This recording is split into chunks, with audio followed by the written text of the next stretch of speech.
उपराष्ट्रपती पदासाठी भाजप प्रणित राष्ट्रीय लोकशाही आघाडीकडून महाराष्ट्राचे राज्यपाल सी.पी. राधाकृष्णन यांना उमेदवारी जाहीर करण्यात आली आहे। तर विरोधी पक्षाच्या इंडिया आघाडीकडून सर्वोच्च न्यायालयाचे माजी न्यायाधीश बी. सुदर्शन रेड्डी यांना उमेदवारी जाहीर केली आहे। या निवडणुकीत भाजपकडे बहुमत आहे, मात्र तरी देखील मुख्यमंत्री देवेंद्र फडणवीस यांनी शरद पवार आणि उद्धव ठाकरे यांना फोन केला। पवार आणि ठाकरेंच्या खासदाराचे मतदान आपल्या उमेदवाराला पडण्यासाठी अर्थातच राधाकृष्णन यांना विजयी करण्यासाठी फडणवीस फिल्डिंग लावतायत।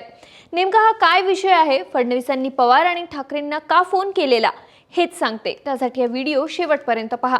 उपराष्ट्रपती पदाच्या निवडणुकीसाठी 9 सप्टेंबरला मतदान पार पडणार आहे। सुरुवातीला बिनविरोध होईल असं वाटत असणाऱ्या उपराष्ट्रपती पदाच्या निवडणुकीसाठी आता सी.पी. राधाकृष्णन विरुद्ध बी. सुदर्शन रेड्डी यांच्यात लढत होणार आहे। त्यामुळे आता विरोधक आणि सत्ताधाऱ्यांनी आपापल्या उमेदवाराला निवडून आणण्यासाठी जोरदार प्रयत्न सुरू केलेत।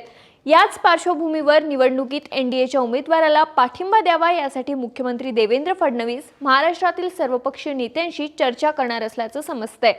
फडणवीसांनी याआधीही मवियाच्या नेत्यांना या निवडणुकीत सी.पी. राधाकृष्णन यांना पाठिंबा देण्याबाबत विनंती करणार असल्याचं सांगितलं होतं। उपराष्ट्रपती पदाच्या निवडणुकीसाठी दोन्ही सभागृहाचे खासदार म्हणजेच राज्यसभेचे 245 खासदार आणि लोकसभेचे 543 खासदार भाग घेतात। यात राज्यसभेच्या 12 नामनिर्देशित खासदारांचाही समावेश असतो।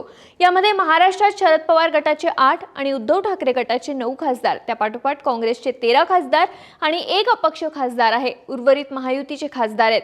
महायुतीचे खासदार तर आपल्या सोबत आहेत, पण या सगळ्या महाविकास आघाडीच्या 31 खासदारांचा पाठिंबा मिळावा यासाठी देवेंद्र फडणवीस यांनी शरद पवार आणि उद्धव ठाकरे यांना फोन केला होता।